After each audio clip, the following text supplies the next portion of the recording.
O Google acaba de revelar o TurboQuant, um novo sistema de compactação que pode reduzir o uso de memória da IA em até 6 vezes e acelerar algumas tarefas em até 8 vezes. Isso já faz alguns lembrarem a compactação fictícia da Pied Piper do Vale do Silício. Enquanto a OpenAI encerra o Sora, perde o acordo com a Disney e corre para lançar o novo modelo Spud nas próximas semanas. Tem algumas notícias realmente grandes aqui, então vamos falar sobre tudo isso, certo? Vamos começar pelo Google, porque essa parece técnica à primeira vista, mas o impacto é muito fácil de entender quando você simplifica. Hoje, um grande problema oculto na IA não é só a inteligência dos modelos, mas a memória necessária para operá-los. Sempre que você digita em um modelo, ele precisa acompanhar tudo que já foi dito para manter o contexto. Essa memória se acumula rapidamente, especialmente em conversas longas ou documentos extensos, e essa memória não é barata. Isso deixa as coisas mais lentas, aumenta os custos e obriga as empresas a usarem hardware mais potente e caro só para manter tudo funcionando bem. O Google acabou de apresentar algo chamado TurboQuant, e toda a ideia é simples em conceito. Pegue essa memória, reduza drasticamente o tamanho dela e de alguma forma mantenha o mesmo nível de desempenho. Eles afirmam ao menos 6 vezes menos uso de memória nessa parte do sistema chamada KVCH. Isso é como a memória de curto prazo dos modelos de IA, então, em vez de 6 unidades de memória, agora só precisa de uma. E além disso, eles estão mostrando até 8 vezes mais rapidez durante a inferência, ou seja, quando a IA está realmente gerando respostas. Então você está tendo respostas mais rápidas, custos menores e menos pressão sobre o hardware ao mesmo tempo. Agora, a pergunta óbvia é: como você reduz algo tanto assim sem quebrar? Porque normalmente quando você comprime dados, você perde qualidade. Você já viu isso com imagens, vídeos, áudio, tudo? O Google está comprimindo a memória interna da IA, preservando as informações importantes. E eles estão fazendo isso usando algo chamado quantização vetorial, que é só uma maneira sofisticada de dizer que eles estão pegando dados complexos e representando de forma mais compacta. Já existem métodos tradicionais para isso, como a quantização de produto. No entanto, eles têm um problema. Precisam ser treinados em dados específicos antes de funcionarem corretamente. Isso os torna lentos e pouco flexíveis para sistemas de IA em tempo real. O TurboQuant evita isso completamente. Eles chamam isso de Data Oblivious, ou seja, não depende do conjunto de dados. Não precisa treinar para cada situação, funciona de imediato. Isso já elimina um grande gargalo. Depois vem a parte inteligente. Eles aplicam uma rotação aleatória aos dados dentro do modelo. Pode parecer estranho, mas isso distribui a informação uniformemente entre todas as dimensões. Em termos simples, em vez de algumas partes dos dados serem muito importantes e outras não, tudo fica mais equilibrado. E uma vez que isso acontece, eles podem comprimir cada parte de forma independente de maneira muito eficiente. Ao invés de lidar com uma estrutura complexa, eles a dividem em partes menores e comprimem cada uma separadamente. É aí que entra a otimização do erro quadrático médio. Basicamente, eles estão encontrando a melhor maneira possível de comprimir cada parte enquanto minimizam a diferença em relação ao original. Agora, é aqui que as coisas ficam complicadas e isso é algo que a maioria das pessoas nunca pensaria. Mas antes de entrarmos nisso, tem outra coisa que vale a pena destacar aqui. Sistemas de IA avançados melhoram o back-end e criam novas formas de entretenimento. Higgsfield patrocina o vídeo de hoje.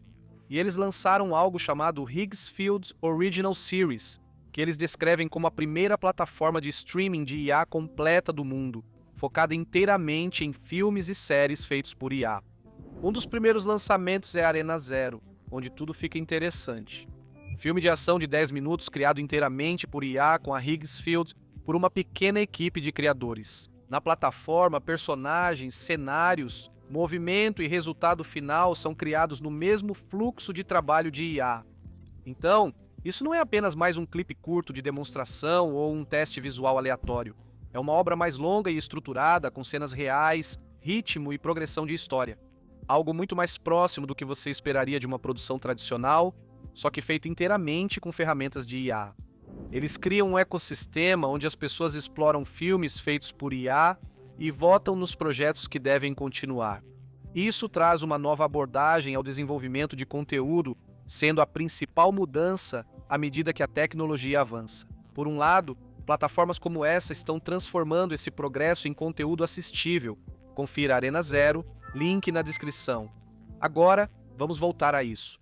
Nos modelos de IA, grande parte do trabalho se resume a calcular relações entre pedaços de dados, e isso é feito usando produtos internos. Se a compressão bagunça isso, o modelo piora. Por isso, o Google incluiu outra etapa para corrigir. Eles unem o principal método de compressão à transformação quantizada de Johnson-Lindner-Strauss, QJL. Essa etapa remove o viés e garante que esses relacionamentos permaneçam precisos. E o resultado é que, mesmo após a compressão, o modelo se comporta quase exatamente da mesma forma que antes. Matematicamente, eles estão quase atingindo o limite teórico de compressão de dados sem perda de informação. Eles estão a cerca de 2,7 vezes do melhor absoluto possível, e em precisões muito baixas, como um bit, estão apenas a cerca de 1,45 vezes de distância. Isso é muito próximo. Em testes no mundo real, eles rodaram isso em modelos como LLMA 318B e Mistral 7B. Mesmo com compressão 4x, os modelos mantiveram precisão total em tarefas de contexto longo, como o teste Needle. Em um palheiro, o modelo precisa encontrar uma pequena informação escondida dentro de um contexto enorme, às vezes. Com mais de 100 mil tokens, o TurboQuant igualou o desempenho de precisão total até 104 mil tokens, sob essa compressão de 4 vezes. Mesmo comprimindo bastante a memória, o modelo ainda lembra de tudo corretamente. Eles também trouxeram algo novo com precisão de bits, não inteira. Em vez de se limitarem a valores exatos como 2 bits ou 3 bits, eles usam coisas como 2,5 ou 3,5 bits por canal. Eles fazem isso dando mais precisão para as partes importantes dos dados e menos para o restante. Então, é uma alocação de recursos mais inteligente em vez de uma abordagem uniforme. Além dos modelos de linguagem, isso impacta sistemas de busca. Ao criar bancos de dados vetoriais, costuma-se levar minutos ou mais para indexar grandes volumes de dados. O TurboQuant elimina isso quase totalmente. Estamos falando de tempos de indexação caindo de centenas de segundos para basicamente zero, cerca de 0,0013 segundos, para vetores de alta dimensão. Isso é instantâneo.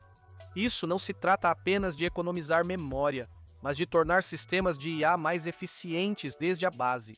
É por isso que algumas pessoas estão comparando isso ao avanço de eficiência da DeepSeek, e outras estão brincando e chamando de Pied Piper, referência ao algoritmo fictício de compressão de Silicon Valley, que mudaria a computação. Ainda assim, isso é apenas um avanço em fase de pesquisa.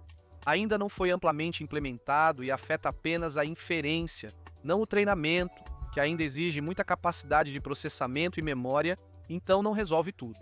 Mesmo assim, isso elimina um dos maiores gargalos ao rodar modelos de IA em produção.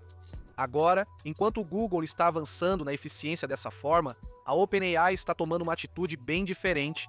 Eles estão encerrando o Sora, o mesmo Sora que surpreendeu todo mundo. A OpenAI confirmou que, com a IA realista, a geração de vídeo será descontinuada como aplicativo independente poucos meses após o lançamento.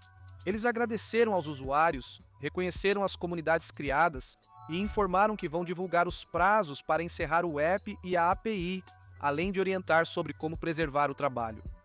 A grande questão é, por quê? E a resposta se resume a recursos e estratégia. A geração de vídeo é extremamente cara. Cada clipe gerado consome muita potência de GPU, e essas GPUs são limitadas. A OpenAI enfrenta pressão para competir com Anthropic e Google, principalmente em IA corporativa e ferramentas de produtividade. Eles estão realocando recursos, deixando de investir tanto na Sora e focando o poder computacional nos produtos principais. Além disso, há o acordo com a Disney. A OpenAI firmou um acordo com a Disney que investiria $1 bilhão e licenciaria alguns personagens para uso na Sora. O plano era integrar isso ao Disney Plus, mas o acordo foi cancelado, segundo confirmação da Disney. Eles estão saindo, afirmando que respeitam a decisão da OpenAI e buscarão parcerias de IA em outros lugares. O Sora está sendo encerrado e perdeu uma grande parceria estratégica. Além disso, enfrentou problemas iniciais com propriedade intelectual. Quando o Sora foi lançado, permitiu usar personagens e visuais existentes, o que incomodou Hollywood. A OpenAI precisou se adaptar e dar mais controle aos estúdios. Entre custos altos de computação, mudanças estratégicas, parcerias fracassadas e preocupações com propriedade intelectual, o Sora como aplicativo independente deixou de fazer sentido. Dito isso, a OpenAI não está deixando o vídeo com IA, apenas integrando isso a algo maior, não como um app separado. A geração de vídeo deve virar só um recurso dentro do ecossistema deles, talvez no ChatGPT ou no futuro super app para desktop. Isso leva ao que eles estão desenvolvendo agora. Internamente, a OpenAI tem focado em um novo modelo chamado SPUD. O pré-treinamento foi concluído, e Sam Altman afirmou que o modelo pode ser lançado em semanas. Pode ser o GPT-6 ou possivelmente o GPT-55. Essa parte ainda não está clara. O que está claro é que Altman o descreveu como um modelo muito forte que pode acelerar a economia. Nenhuma capacidade específica foi revelada, então não sabemos se isso é sobre raciocínio, agentes ou algo completamente diferente. Mesmo assim, isso se encaixa no esforço deles por ferramentas de produtividade mais avançadas. Eles estão construindo um super aplicativo que combina o ChatGPT, o Codex e um navegador proprietário em uma única experiência de desktop. Então, em vez de usar ferramentas separadas para conversar, programar e navegar, tudo funciona em um só lugar. Isso explica por que Sora não se encaixou no plano. Era isolado, pesado e desalinhado com a abordagem unificada. Além disso, há uma reestruturação interna. A segurança foi transferida para a divisão de pesquisa liderada por Mark Chen, enquanto Greg Brockman gerencia a segurança técnica. Sam Altman está priorizando captação de recursos e construção de data centers. E Fiji Semo, que entrou recentemente, agora está liderando a divisão de implantação de AGI, que cobre todas as áreas de produto. Isso não é só uma mudança de produto, mas de toda a empresa. Até a equipe Sora está sendo redirecionada. Agora eles vão atuar na pesquisa de simulação de mundo que deve ter papel na robótica futuramente. Em vez de criar ferramentas de vídeo isoladas, eles migram para sistemas que simulam ambientes e interagem com o mundo real. Se achou útil, deixe um like e inscreva-se no canal. Obrigado por assistir, até o próximo vídeo.